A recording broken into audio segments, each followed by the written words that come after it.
And we are live. We are Hello. live. Oh, Hi, Pot Feet. Oh, look at that. That looks familiar. Rotate a little bit so we can see the logo. rotate. Oh, like that? There we go. The NASA bearer.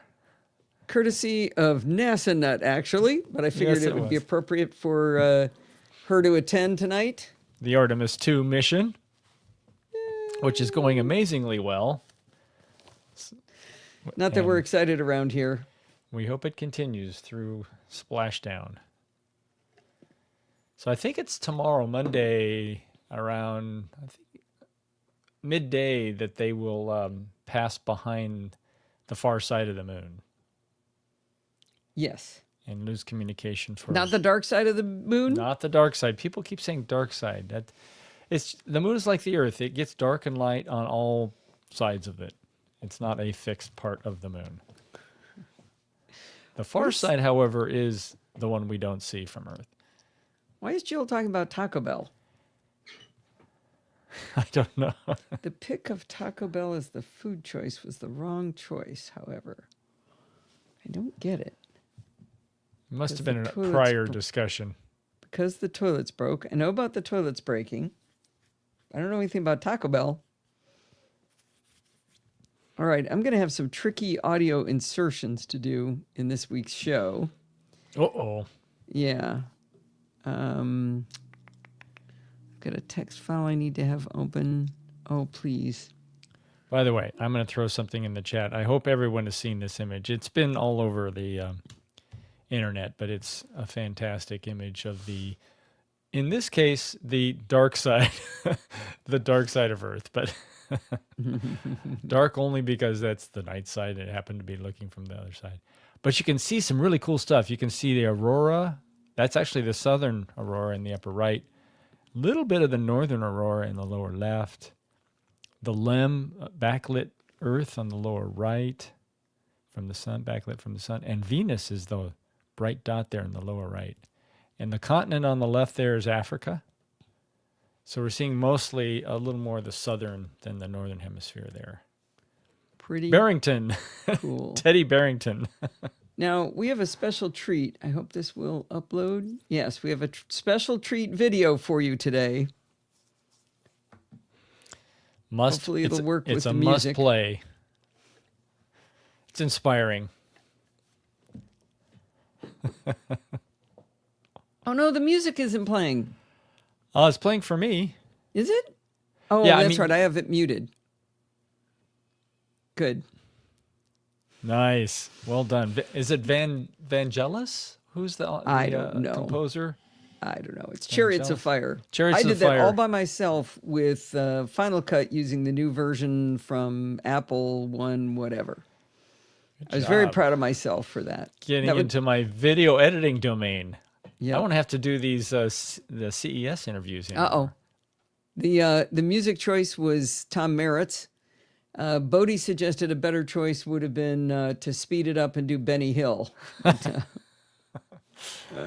That's Bodie. That would have for a you. different flavor, but yeah, that could With work. both, yes, the important thing is with both feet on the ground, I am walking. The really sad part about this video is I thought I was really cooking. Really, it's impressive from where I came from 5 weeks earlier. You're going so fast, your streamers are flying in the wind. Right? Look See? at those things. Now, it might have been a windy day, too. Oh, shh. My physical therapist bailed on me and left me unattended, so I sent him that video and said, "This is what I do when you leave me unsupervised," because he doesn't think I didn't know I could walk at all yet. So we were pretty excited. Yeah. Well, I'm going to do roll call because otherwise I can't yell at Kevin when he's late. Actually, hang on. There's a telegram. Discord being persnickety. On Okay, my let's way. see. Oh, there he I is. He had just snuck in. All right, Kevin. Well, we're just looking for your written excuse. I don't see him there. He just, there he he's not on the I side. had to reboot, even though I'd rebooted 6 hours ago in order to get the update to run. So I feel your pain, Kevin. Now we can start. We have Kevin and Bruce. We have a pair of Bruces. And we've got Frank showing off his Cherry blossoms. and Joe from the Japan. Northwoods, Lynn, John, Sandy, and Steve. Kevin, make sure you see the video. I embedded it right up there. That's important stuff. All right. I got some tricky stuff to do when I start talking about Auphonic, so I've got to concentrate here. I'm going to start. Focus. What do you think? Yep. It's going to be easy to screw this one up. So all right, I'm up to the challenge. All right. All right, here we go. Oh, your wife loved the comments I made about you and Kevin regarding the coffee. Good. That was pretty funny. Hi, this is Allison Sheridan of the NosillaCast podcast, hosted at podfeet.com, a technology geek podcast with an ever so slight Apple bias.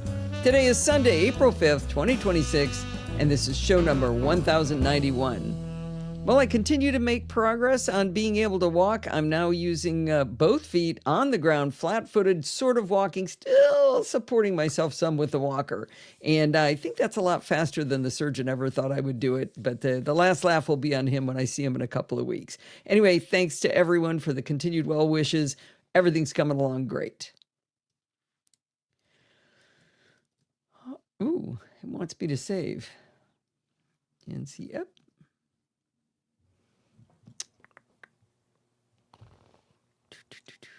There we go. All right. And I think I'll do a chapter mark. Good idea. That's a way to go.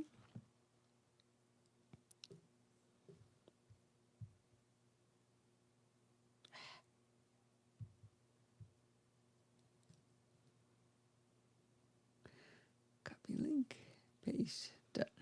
Okay.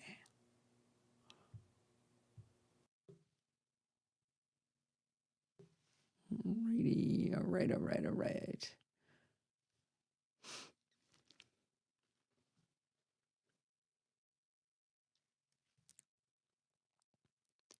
Let's see, the first thing I have to look for is right after the 6dB description. All right. A few years ago, I wrote a fairly lengthy explanation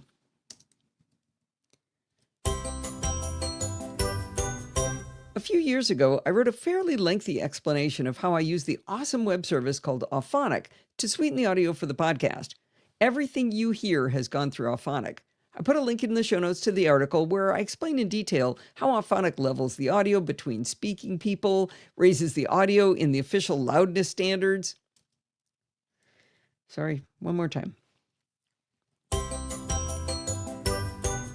A few years ago, I wrote a fairly lengthy explanation of how I use the awesome web service called Auphonic to sweeten the audio for the podcast. Everything you hear has gone through Auphonic.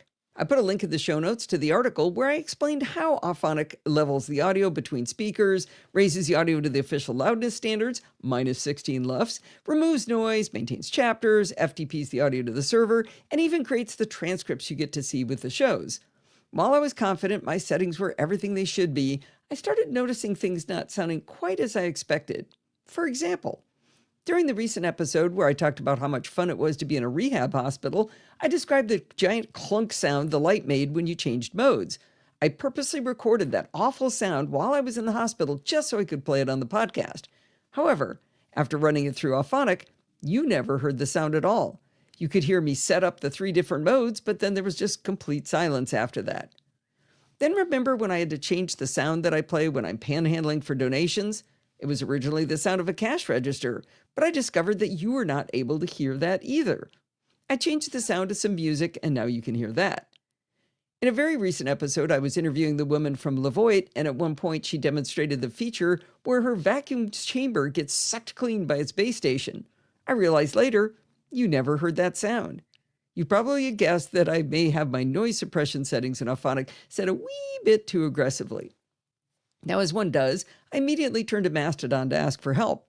A lovely gentleman named Eugene Glover, host of the Fusion Patrol podcast, jumped in to try to help. It was pretty clear that he was exercising Auphonic to a higher level than I was. While he didn't pinpoint the solution to my particular problem, he taught me 2 incredibly useful things about Auphonic. Because I like to drag out a story, though, I'm going to start with the solutions he showed me that didn't directly fix my problem, but allowed me to fix the underlying problem and problems I didn't realize I could solve. Let's talk a little bit about the structure of Auphonic so I can explain. In Auphonic, you create presets, and these presets define things like the name of the show, the artwork, what kind of output files you require, where you want those output files to go, and the profile for things like noise reduction and loudness levels. I have saved presets for the NosillaCast, Chit Chat Across the Pond, and Programming by Stealth, and they make it really easy for me to publish the show. Auphonic also has what's called a production. This is where you actually produce an episode of the show. You can start from scratch or with a preset, which of course I do. In that production, I can name the particular episode, and if I wanted to, I could still tweak some of the settings. But since I've gone to all that work to create those presets, I usually don't. I simply hit Start Production. Auphonic first ingests my recording, and then it goes to work while I do other things. Since my shows have been getting longer, it takes maybe 10 minutes for Auphonic to do its magic. When Auphonic is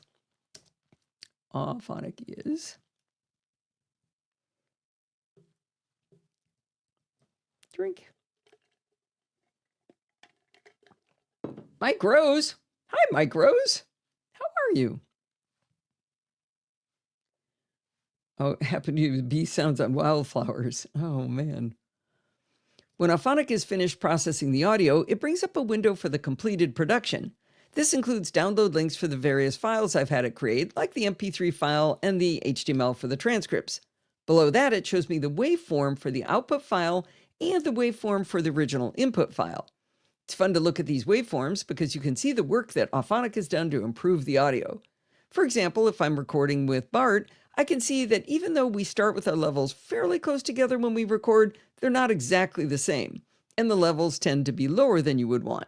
After the production, the leveling has occurred. We're at the same volume, and that entire volume has been raised to the loudness standards without raising the noise platform. Raise floor. After the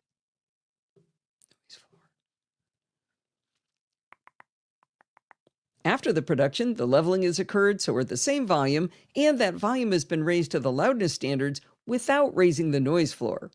Now, the first thing Eugene on Mastodon suggested I do was to look at the finished production for the area where I found sound had disappeared and then edit the cuts. I was kind of confused. I don't know what a cut is. He sent me some screenshots where there were vertical gray bars on his waveform representing those cuts that had been made to his audio. But I didn't see anything like that in my production. Eugene and I went back and forth a bit, and then I decided to contact the developer of Auphonic, a lovely gentleman named George. I learned a lot in talking to George, as I always do, and the most important thing I learned is he's documented the heck out of all of the features in Auphonic. I am 98% certain that I never even looked to see if there was documentation. I've been using this software for years. Anyway, between Eugene and George, I discovered that hiding in plain sight was an option for Auphonic to automatically cut certain things out of your audio production. This section is called Automatic Cutting, and it has 4 options: cut silence, cut fillers, cut coughs, and cut music. Now, the one that caught my eyes,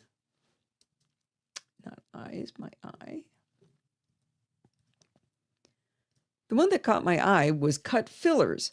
George's documentation explained, we have trained our filler word cutting algorithm to remove filler words, namely any kind of and similar with English, German, and Romance language data. However, the algorithm already works quite well for many similar sounding languages, and we will also train more languages if necessary. Well, on a recent recording, my guest and I had a lot of ums and uhs, so I gave it a try, and it worked quite well. When I looked at the output waveform, I could now see the gray cut bars Eugene was talking about. Now, Eugene says he checks them all on his podcast because occasionally other words can be affected. Yeah, but I was too lazy to check mine. I just let it rip and hope for the best. Now, Eugene explained that after he edits the cut from the completed production, he reruns the production. This was a very curious thing. While being able to edit a production after the fact to fix problems sounded swell, it prompted another question to George. You see, Auphonic is billed based on how many hours of audio recordings you upload. You can upload 2 hours a month for free, or they have plans starting at $11 per month if you pay annually. My concern was that if I edited one of my shows like this after the fact, I'd use up another hour or more of my monthly credits. Again, George had a great answer. You're only charged for the first upload. Every edit, every run of that same production is free. Okay, cool. Now I can cut ums and uhs automatically, but that wasn't the problem I set out to solve. I was having trouble with intentional noise being removed from my recordings. I used George's denoising algorithm, but as I said, it appeared I had it set to be a wee bit heavy-handed. Now that I knew I could do experiments at no extra cost, I could figure out how to dial it in to exactly what I want. Another real reason that dialing back the noise reduction was an attractive idea is that with my current settings, the audio is so clean, you can't tell when I'm on a conference floor interviewing someone. Literally all of the surrounding crowd noise is gone. Steve in particular suggested that it's more authentic if you can hear the rumble of the crowds. No, not the clouds. Steve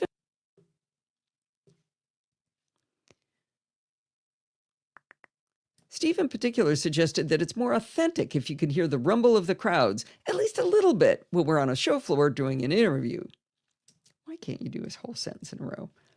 Steve in particular suggested that it's more authentic if you can hear the rumble of the crowds, at least a little bit, when we're on a show floor doing an interview. Now that I knew I could run productions repeatedly with the same audio, I was inspired to do some tests. The Lavoit interview would be an ideal test for modifying the noise suppression settings in Auphonic. I could isolate that short section of the vacuum noise so that in my tests, I would use up very little credit on my account for that first upload.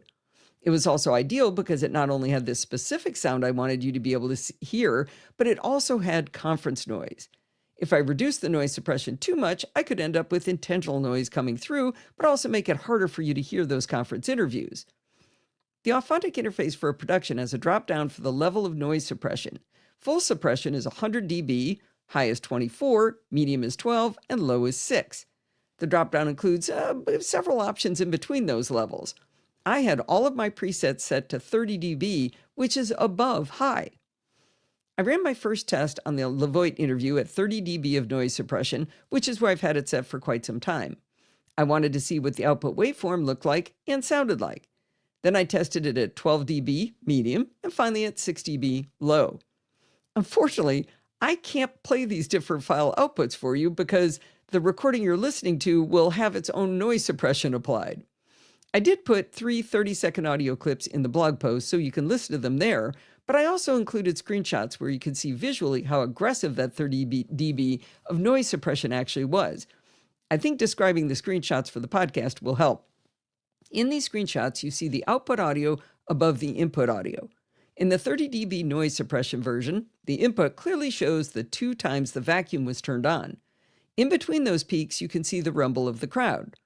In the output, though, it's nearly flatlined when the vacuum goes off, and there is no rumble of the crowd at all. I mean, it's just, you can see a little tiny sliver of it, but it's mostly gone. Next, I dropped the noise suppression to 12 dB or medium. You can see in the screenshot, there's tiny peaks for the vacuum noise and an itty-bitty amount of noise from the rumble of the room coming through in the screenshot. Listening to it, it wasn't yet what I was looking for. Finally, I tried 6 dB, which is considered low noise suppression. With this setting, the background rumble of the show, I think, is just perfect. Not distracting, but you know where we are, and more importantly, you can hear the vacuum. All right, this is the first one, right? So now I've got to get the Lavoit original recording. Please tell me I have it here. Lavoit. Come on, where is it? Oh no. Oh, there it is. Okay.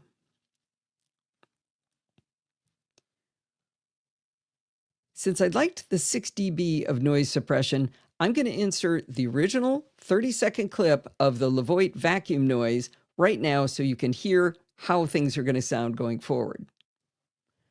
Okay, good. I remembered one of them. Now, what you're going to hear is the original, so it's just going to be giant vacuum noise, and it's going to sound like garbage. So you can hear how things are going to sound going forward. If we're going to put time into cleaning, let's make it really clean, in my opinion, because I have better things to do than vacuum 3 times a day. Right. All right, let's turn it on. I've got the mic up here ready for it to... I want to hear the toilet suck here.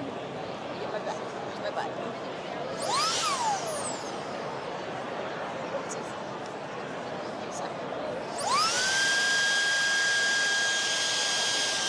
So it's self-cleaning and everything's going into that bag. And that bag lasts people easily up to 60, 90 days, so you don't have to change it very much. Okay. Now I have screwed one thing up here.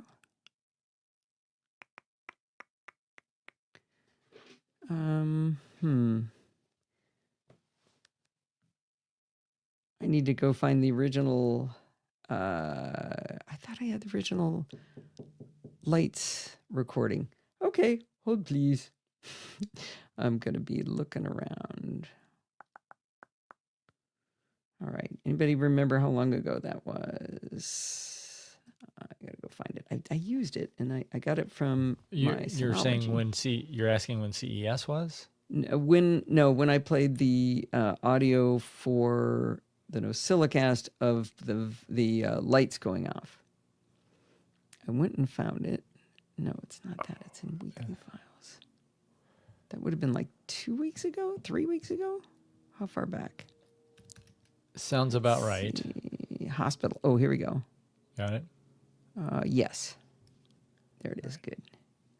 We want to be here and here. Okay.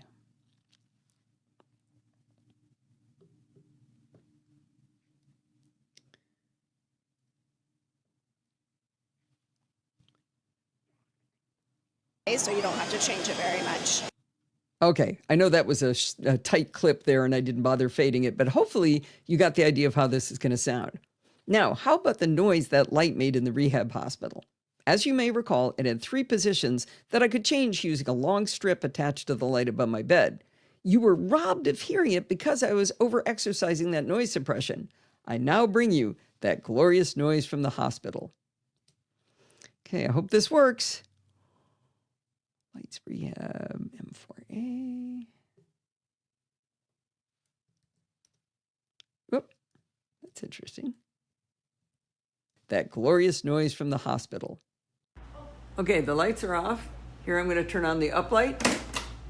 Now the down light. Now both lights. And then off again. Okay, and then off again. I sure hope you heard that, but can you even imagine if you were my roommate in the hospital and you'd finally gotten to sleep and then I decided to turn my light off? Would have been horrible. I was so glad I didn't end up having a roommate. Now, the rehab hospital also had a kind of background hiss to it, kind of formed by all the different machines that were doing things in all the different rooms. You can still hear that in this recording, hopefully, and maybe that level of noise wouldn't always be ideal. Don't be surprised if I bump that 6 dB up just a tiny bit at some point, but at least you can hear that glorious thunk now. The bottom line of this is at least trifold. One, I'm amazed at how much more capable Auphonic is than I realized. Looking at the documentation, I don't even think I've scraped the surface. I need to do some reading. Number 2, I'm pretty darn sure there's several of you in the audience who know a lot about this subject and are going to write me, well, actually, Allison, emails. I really hope you do because I love to learn, and I know I don't understand this particularly well. Finally, many thanks to Eugene Glover for getting me to poke at this and learn so much. He didn't have to help me, but you know what? People are just nice that way. Aren't they, though? They are. People are awesome. In general, they are. They really are, on average. We're starting to act like we think they aren't, but that's not true. Except for Kevin. Okay, let's see. I'm going to fix that. And off again. I sure hope you heard that, but all right, that better work this time.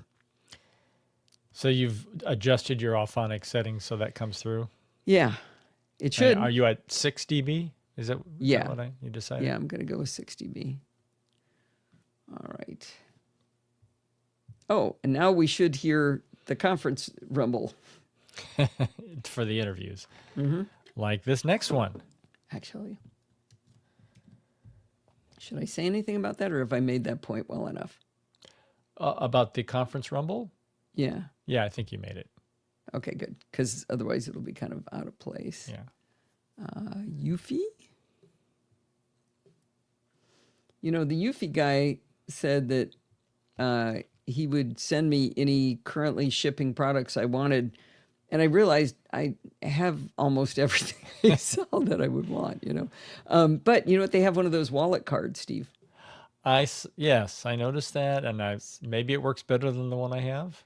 Yeah, you know what though? I checked the one. Steve has a what we're talking about is a Find My card, just like a little credit card you stick in your wallet. And we had trouble with it, the battery dying. But I've been checking it every month. I checked it today, and it's fine. Yeah. Even more of a problem is that it didn't notify us the battery was dying. Yeah, there was that. And that I'm That's a wondering miss. whether I don't know whether any of them do. You know, like you kind of got to go in. Like He's- the AirTags don't tell you. You can You see asked it in that Find My. specifically of Brett, the Eufy guy, and he And what'd said he say? theirs does. Okay. Well, I But- asked for one.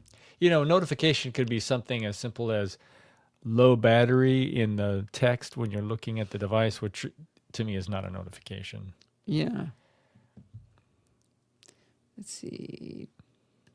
We aren't getting close to running out of interviews yet, are we? No, we've got about 15 left.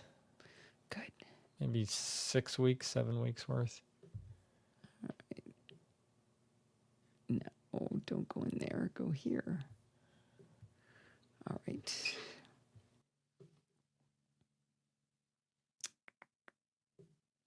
Hey. Oh, that's it.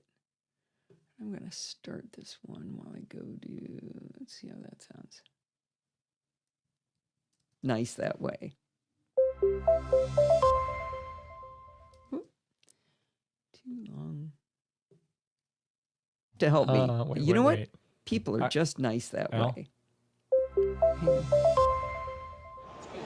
You all know that I've basically replaced everything in my house with Eufy cams. I got them outside. I've got them inside. I got the door.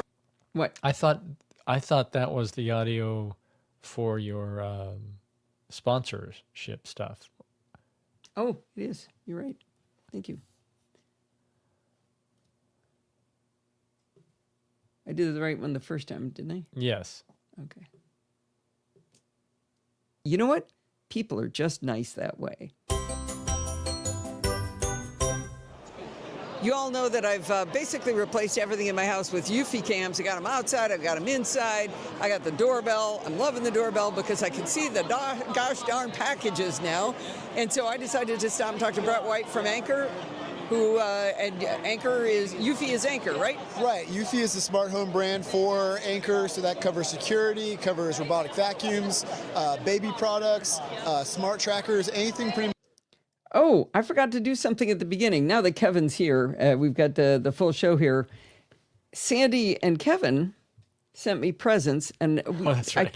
I can't get this on camera very well, but this is what I Sandy. could come in there, lift it up, maybe get it closer to the camera. We got it in view, but no, I think it'll work on audio. Here we All go. right. This is what Sandy sent me,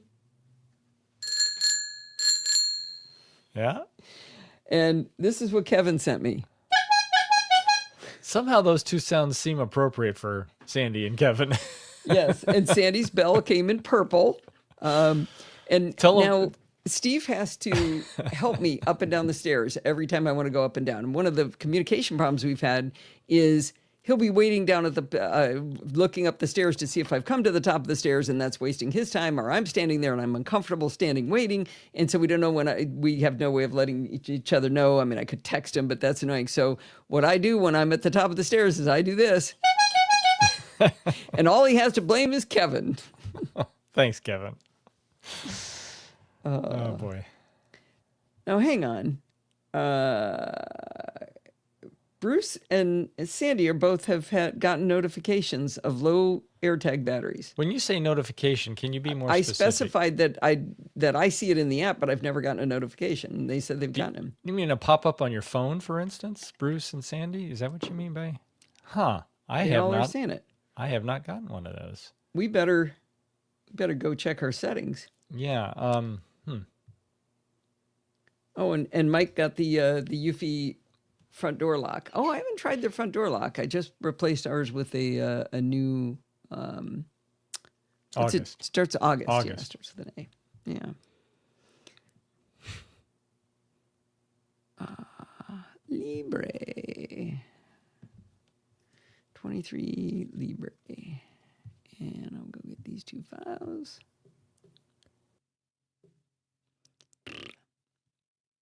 In the wrong place again. Okay. But that's not what I'm going to do next. I'm going to do Taurus next. Oh, I'm going to need your phone.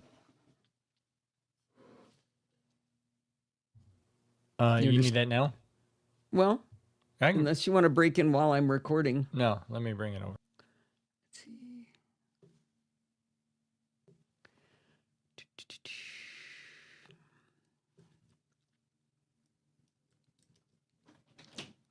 Thank you.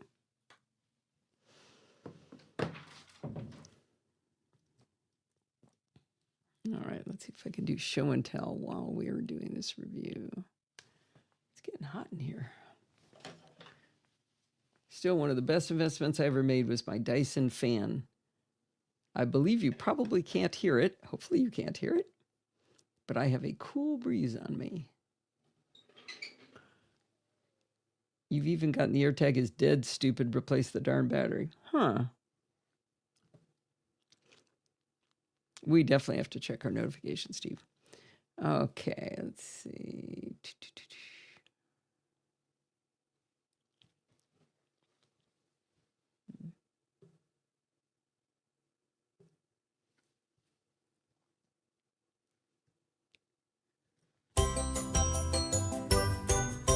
At CES in 2025, Steve and I interviewed J.W. Huang, designer of iPhone and Android cases at a company called Taurus, Torras. Now, you would think that everything that could be said about an iPhone case has already been said, but I was really impressed by JW's description of how they built their cases for maximum protection while still being relatively sleek. Taurus cases...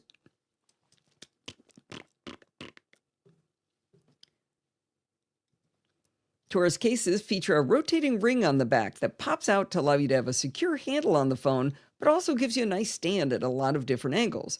All of the cases are also MagSafe, so you get the ring without giving up magnetic charging. I was impressed during the interview by JW's explanation of how much testing they do on that rotating ring to ensure that it'll work for the long haul. After the interview, I bought a Taurus spin case for my iPhone 16 Pro, and I loved it. But then Steve and I bought iPhone 17s Pro, which meant it was time for new cases. Steve bought the Cosmic Orange iPhone 17 Pro, and I bought the Deep Blue. I bought another case from Taurus in dark blue that matched the phone perfectly. Steve went with a clear Taurus case so the Cosmic Orange could show through. While the Deep Blue of my iPhone was beautiful, I could never get used to the fact that my iPhone was darker than Steve's because I've always had... No, don't try to do something else at the same time. This is the clear case, and this is the ring I'm talking about here. While the deep blue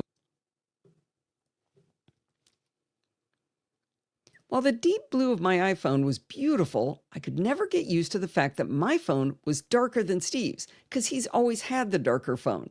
I was constantly confused and looking for my phone when it was sitting on the counter right in front of me. I went on the hunt for a different option. The case I settled on was the Taurus Q3 Silicone 360 Spin. It's what they call ivory gold. It's a light beige with a gold ring stand. Now, I'll get into the details in a moment, but the more interesting part of the story should come first. The silicone case was absolutely delightful to the touch. It was soft and supple with just enough friction, and I loved it. However, when we got back from Finland, I noticed that it had gotten sticky. I'm sure you've seen this before with silicone things, but I was really bummed that this not inexpensive case was so icky to touch. I remember JW talking about how much they test their products to ensure longevity, and I thought on a lark I would try writing to the company directly. I asked them whether it was possible that the incredibly cold temperatures we'd experienced in Finland were responsible for this rapid degradation of the silicone. The response I got back from Taurus was friendly, informative, and very helpful. I began to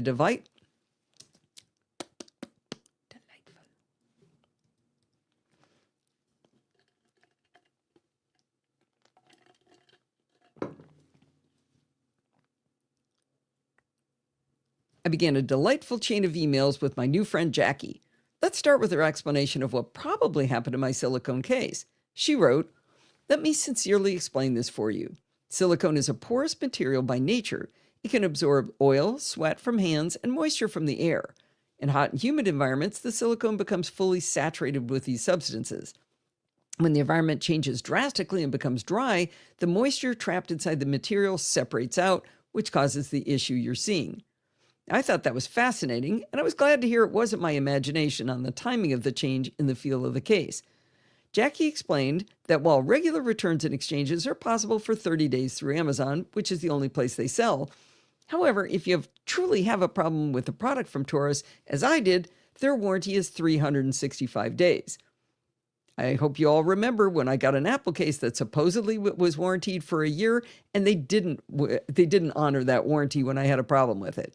However, Jackie happily and immediately mailed me a replacement case. When it arrived, I couldn't have been happier to feed. Try that again. When it arrived, I couldn't have been happier with that yummy, soft silicone feel again. But Jackie and I didn't end our newfound friendship there. She read that I was in Finland and asked whether I'd gone to see the Northern Lights. She'd done something recently. Yeah, come on.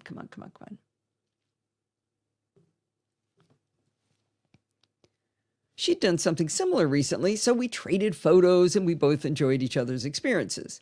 Then Jackie decided that I really should test out their newest iPhone case, the O3 Air. Now, Taurus has a lot of cases, and before talking to Jackie, I found it a little hard to figure out the feature differences between the different models. With Jackie's help and a handy-dandy diagram she gave me for the show notes, I now understand. Boy, there's like 12 typos in that sentence. Let's look for the word dandy. Okay, first of all, her name is spelled wrong. I've been using Whisper Flow for dictation, and I did not check the spelling. And I lost a parenthesis. Other than that, it's all perfect.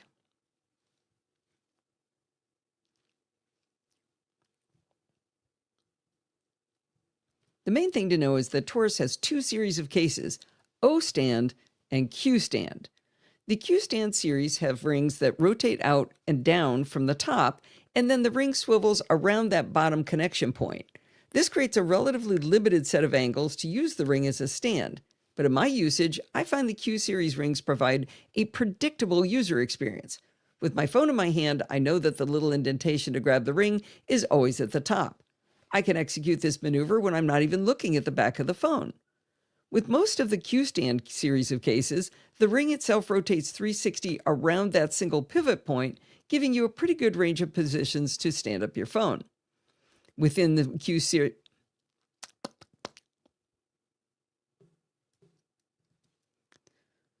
Within the Q stand series, a couple of the options rotate only 180 degrees around that single pivot point, but the rest rotate 360 degrees. Most of them have a camera control button, but the Q1 Slim does not. Now, when you jump to the O stand series, in addition to the ring rotating around that single pivot point at the bottom of the circle, the pivot point itself also rotates 360 degrees around the entire circle. This creates a lot of extra degrees of freedom to position the stand exactly the way you want it. Now, those extra degrees of freedom are nice, but I found in my usage it does create some complexity. When you're done using the ring as a stand or a handle, you simply slap it right back to flat. Then you're not going to know where you've left that pivot point. So you don't know where the little indentation is to flip the phone back out. With the O stand series, you always know to grab it up towards the top of the circle. As I describe this, I really do sound like a big baby that I can't just flip the phone over and look for the indentation, right? Anyway, the other thing I found with the O stand series is that it's possible to rotate the ring to a position where it's actually in front of the camera lens.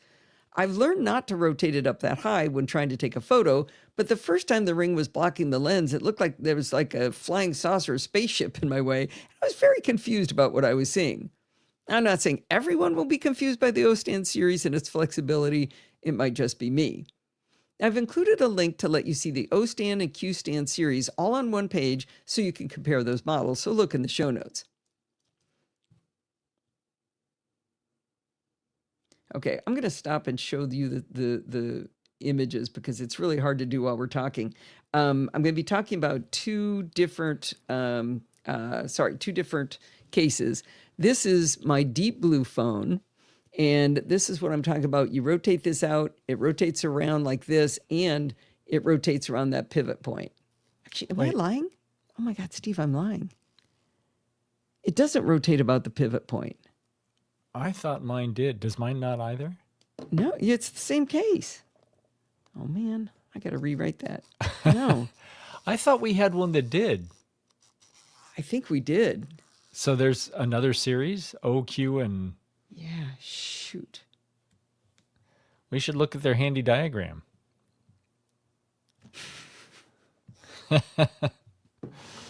Oh my goodness. Okay. I'm not going to fix it. I'm going to just break in and explain it. Okay, I'm going to break in here. This is off script entirely. I stopped for a second to demonstrate the cases I'm going to be talking about to the live show, and I discovered that the, let's see, with the O stand series, the pivot point does not rotate 360. Well, how do I say this? The circle on the back goes all the way around, but it doesn't also rotate around the pivot point. So I think I had a third kind of case in the middle of all this. Anyway, it's still, that does explain why I have not found this particular case as confusing as I thought it was before. Okay, now back to our regular scripted content. I'm an idiot. Okay, so anyway, so this is the, I forget what it's called. It's like called Fjord Arctic Blue. And you can see it's got turquoise there, and it's kind of white and clear up at the top. You might want to make me full screen there, Steve. All right, hold on. Here we go. Oh, shoot. That's you. Can I not do you? Phrasing. You can see it's kind of white, and this is where I'm going to be talking about the airbags in it. And then it's got this bright turquoise here, and it's dark blue down at the bottom. But the coolest thing, and actually I'm going to show it to you on Steve's, this is the one they call purple. But you can see that Steve's case, his bright orange shows through, but then is purple down at the bottom, which is kind of cool. It kind of fades to that. But on the sides, check this out. You can replace the buttons with bright orange buttons, and it looks so cool. And I'm also going to be talking about the grippiness. This surface right here has like little cross hatching in it, and it's nice and grippy, but it's not sticky. It's a fabulous case. I'm in love with these cases. Okay, that's enough trying to live demo while I'm talking here. Okay.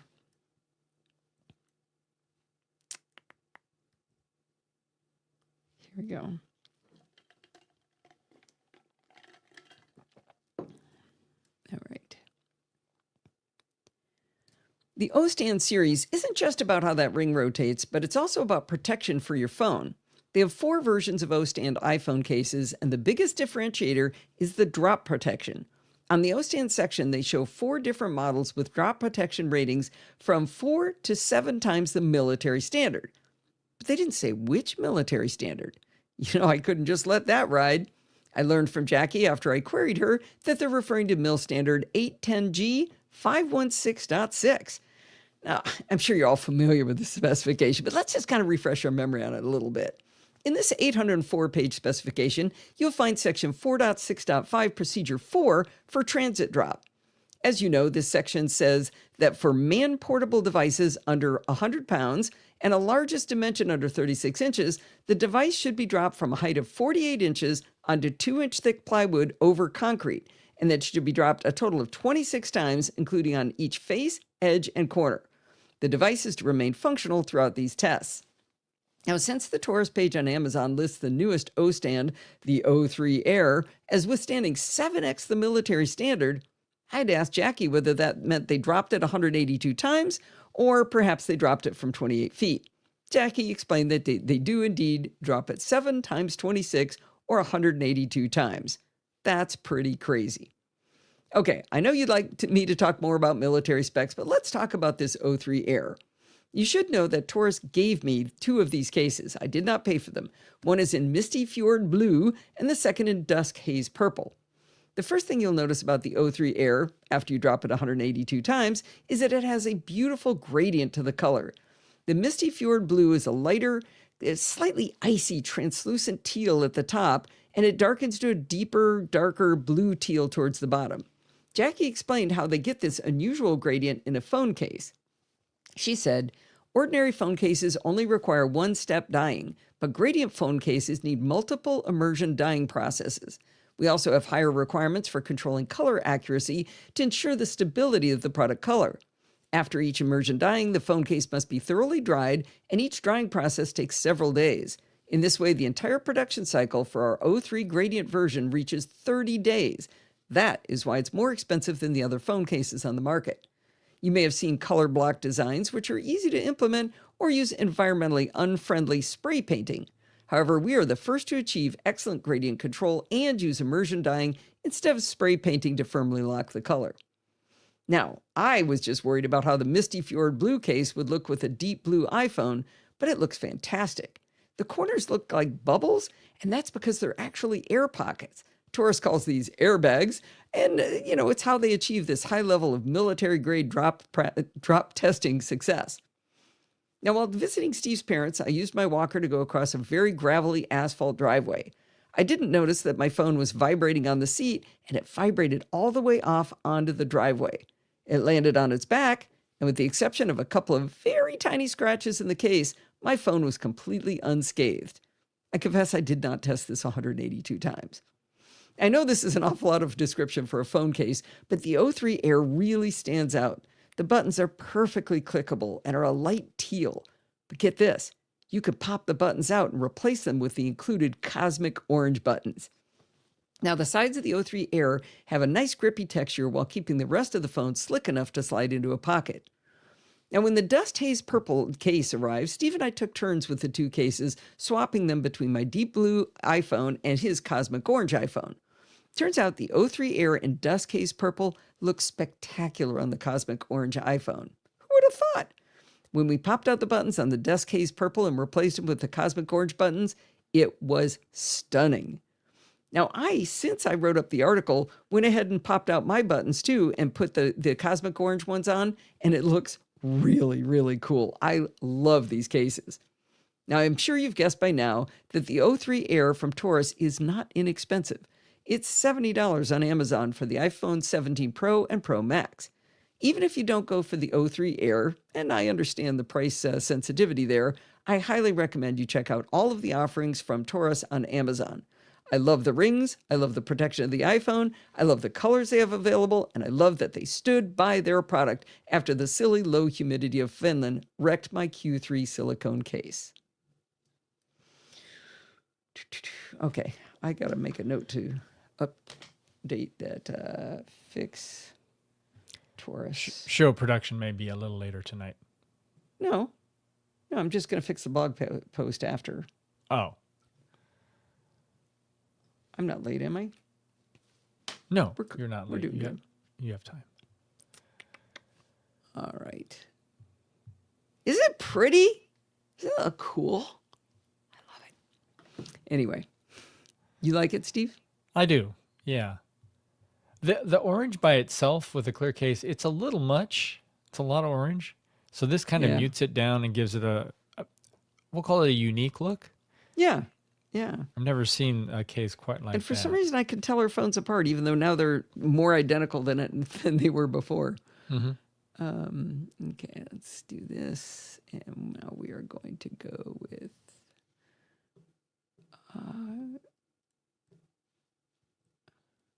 you made the title of this Freestyle Libre Continuous Glucose Monitor, but it was really about the app. Well, it's a system. It's the app working with the sensor together. One by itself doesn't work. You need both. Yeah, you but need the sensor working with the app. They had the sensor before they had the app. It was the app that the guy was really excited about. Okay, all right. Yes, but that's okay. Okay, and then I'll go get Libre. And unfortunately, I didn't know he was a doctor, and I just keep calling him like Matt or whatever his name.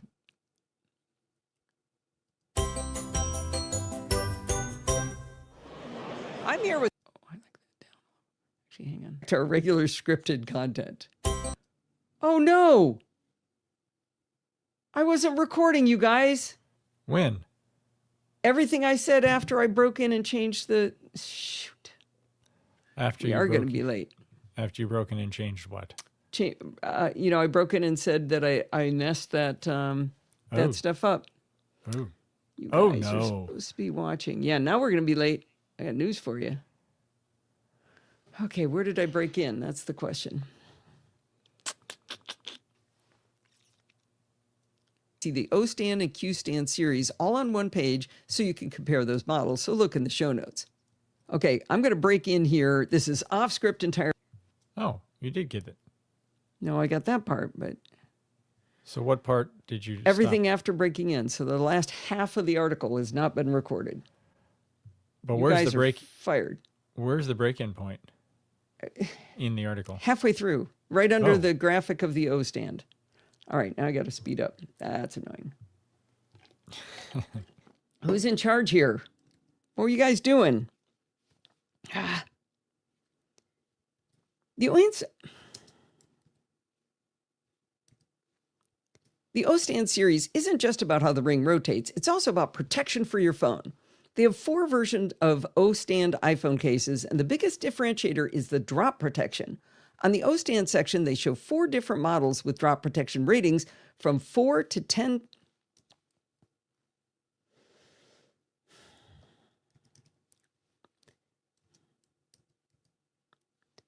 The O stand series isn't just about how the ring rotates. It's also about protection for your phone. They have 4 versions of O stand iPhone cases, and the biggest differentiator is the drop protection. On the O stand section, they show 4 different models with drop protection ratings from 4 to 7 times the military standard. But you know what? They didn't say which military standard. You know, I couldn't just let that ride. Well, I asked Jackie, and she told me they're referring to Mil Standard 810G 516.6. Now, I'm sure you're all familiar with that spec, but let's just refresh our memory a little bit on it. In this 804-page specification, you'll find Section 4.6.5 Procedure 4 Transit Drop. This section says that for man-portable devices, and I'll forgive them for saying man, but anyway, man-portable devices under 100 pounds and a largest dimension under 36 inches, the device should be dropped from a height of 48 inches onto 2-inch thick plywood over concrete, and that it should be dropped a total of 26 times, including on each face, edge, and corner. The device is to remain functional throughout these tests. Now, since the tourist page on Amazon lists the newest O stand, the O3 Air, that I'm going to be finally talking about in a moment, as withstanding 7x the military standard, I had to ask, did that mean they dropped it 182 times, or did they drop it from 28 feet? Jackie explained that they do indeed drop it 7 times 26, or 182 times. That's pretty crazy. Okay, I know you'd all like me to talk more about military specs, but let's talk about the O3 Air. You should know that I did not buy the O3 Air cases. I've bought my previous cases, but I didn't buy these 2. Taurus gave me 2, one in Misty Fjord Blue and the second in Dusk Haze Purple. The first thing you'll notice about the O3 Air, after you drop it 182 times, is it has a beautiful gradient to the color. The Misty Fjord Blue is a lighter, slightly icy, translucent teal at the top, and it deepens into a darker blue teal towards the bottom. Jackie explained how they get this unusual gradient in an iPhone case. Ordinary cases don't... Nope.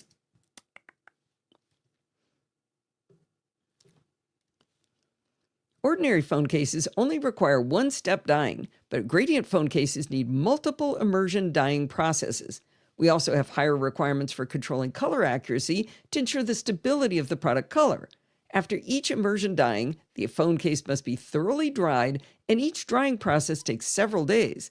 In this way, the entire production cycle for our O3 gradient version reaches 30 days. This is why it's more expensive than other iPhone cases on the market. Now, you may have seen color block designs, which are easy to implement or use environmentally unfriendly spray painting. However, we are the first to achieve excellent gradient control and use immersion dyeing instead of spray painting to firmly lock the color. Now, I worried how the Misty Fjord Blue case would look with a deep blue iPhone. But you know what? It looked fantastic. The corners look like bubbles, but they're actually air pockets. Taurus playfully calls these airbags, and it's how they achieve those levels of military-grade drop testing success. Now, while visiting Steve's parents, I used my walker to go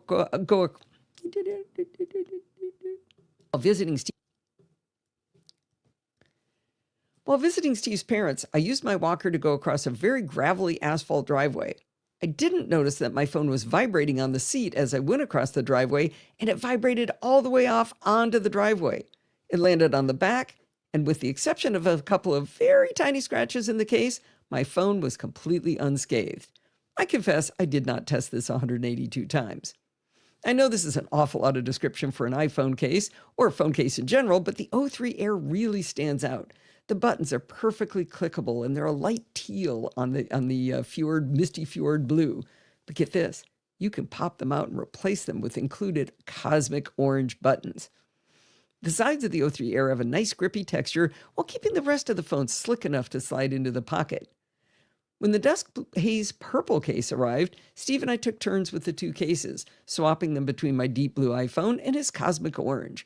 Turns out the O3 Air and Dusk Haze purple look spectacular on the orange iPhone. Who would have thought? When we popped out the buttons on the Dusk Haze purple and replaced them with the cosmic orange buttons, it was stunning. Now, since I wrote this up, I popped out the buttons on mine too, on the Misty Fjord blue, and the orange buttons just pop. They make it look so cool. Now, I'm sure you've guessed by now that the O3 Air from Taurus is a little on the expensive side. It's $70 on Amazon for iPhone 17 Pro and Pro Max. By the way, they also sell these cases for Android phones. Even if you don't go for the O3 Air, I highly recommend you check out all of the offerings from Taurus on Amazon.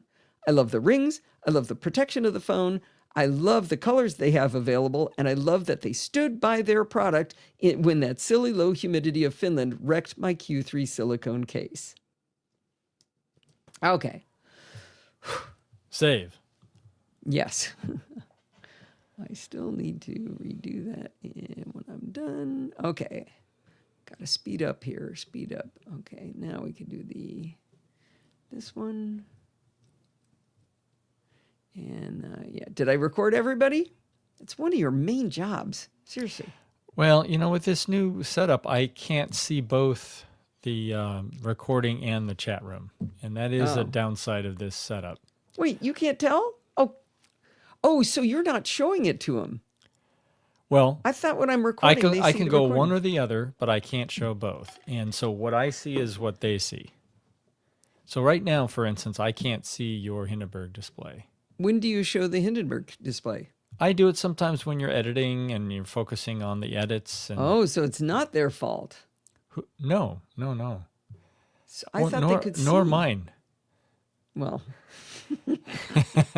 unless you're the one running the switcher. I think you should be showing the recording. I don't think you're getting my point. I can run the switcher and look at just the Hindenburg output, but then I and they would not see the chat room. It's one or the other. But they're in the chat room. I'm talking by they, I mean people who are who are watching the YouTube video, right? Yeah, but not that many people watch the YouTubes. So why do we even show the chat room? It's a good question. I mean, the reason I show it is because you talk to the people in the chat room. There's discussion going, and it's out of context if there's no chat room showing. Right? It's part of the live show. In fact, okay. Well, you guys can expect to have to hear things twice. I got to get moving. We got to stop arguing. But I get your point. My Q3 silicone case.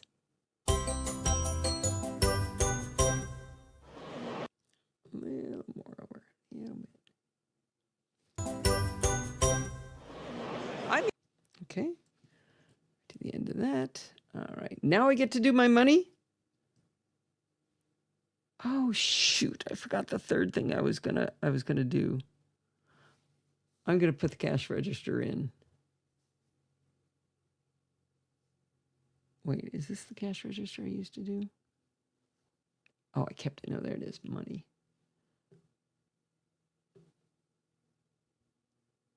That was the third thing I was supposed to do when I was editing that I forgot. But that's okay. I'm going to do it now. Copy link.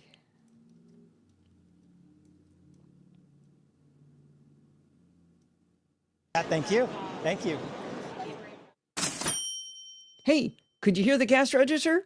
Well, that's probably the only time I'm going to do it unless I just want to mess with you, because I like my new little musical jingle to tell you when I'm going to panhandle for money. This means it's right now. A lot of effort goes into creating the shows you listen to at the Podfeed podcast, and we only ask for donations during the NosillaCast. We don't ask them during Programming by Stealth. We don't ask for them during Chit Chat Across the Pond. It's only right now. If you've got some spare change rolling around and you think you get some value out of the shows this week, consider going to podfeed.com/donate and buying me a cup of coffee or two. That would be really swell. And why wasn't I recording? What is going on?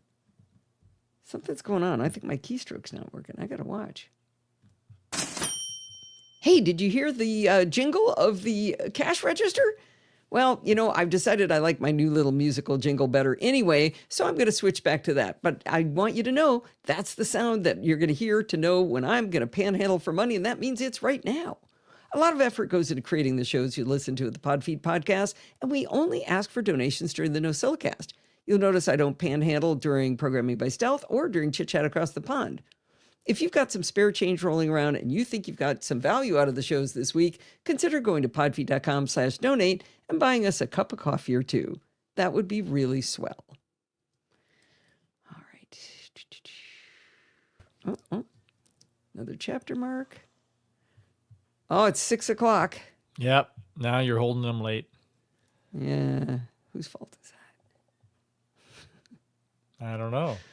All right. Reasonable heads could differ on that. I don't know. What do you guys think? Do we need to assign blame? No, not who's to blame. Who's? Oh my God. Oh God, Kevin, is that you and your son? No. It is. Is it? That's John, isn't it? I think that's John when he was little. No? John and Kevin. Is that really John? It Kevin? is. I think it is. Amazing. Oh, you know what? That's me and Nessanut. I think they were referring, John was referring to himself as Batman's Robin, and Kevin was Batman. Now, I'm going to do something I probably shouldn't do. I'm going to reprocess the MP3 version because this is the recording where I took all the ums out, but I'm not going to run the removal on the NosillaCast. Let's hear how this sounds. Off year 2. That would be really swell.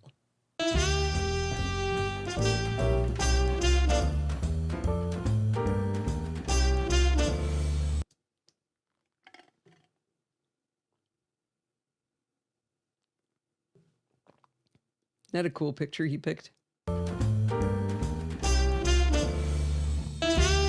Oh, it has music in it.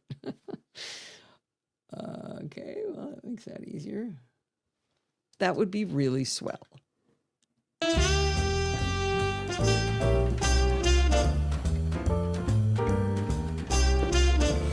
Well, it's that time of the week again. It's time for Chit Chat Across the Pond. This is episode number 832 for April 1st, 2026, and I'm your host, Allison Sheridan. I'd like to introduce you to our dear friend in real life, Ron Birch. You may have heard him on the show before, but it's been a minute. Actually, hang on. I'm going to do this. I'm going to give us the best of both worlds. You guys don't need to listen to the Chit Chat intro. Really swell.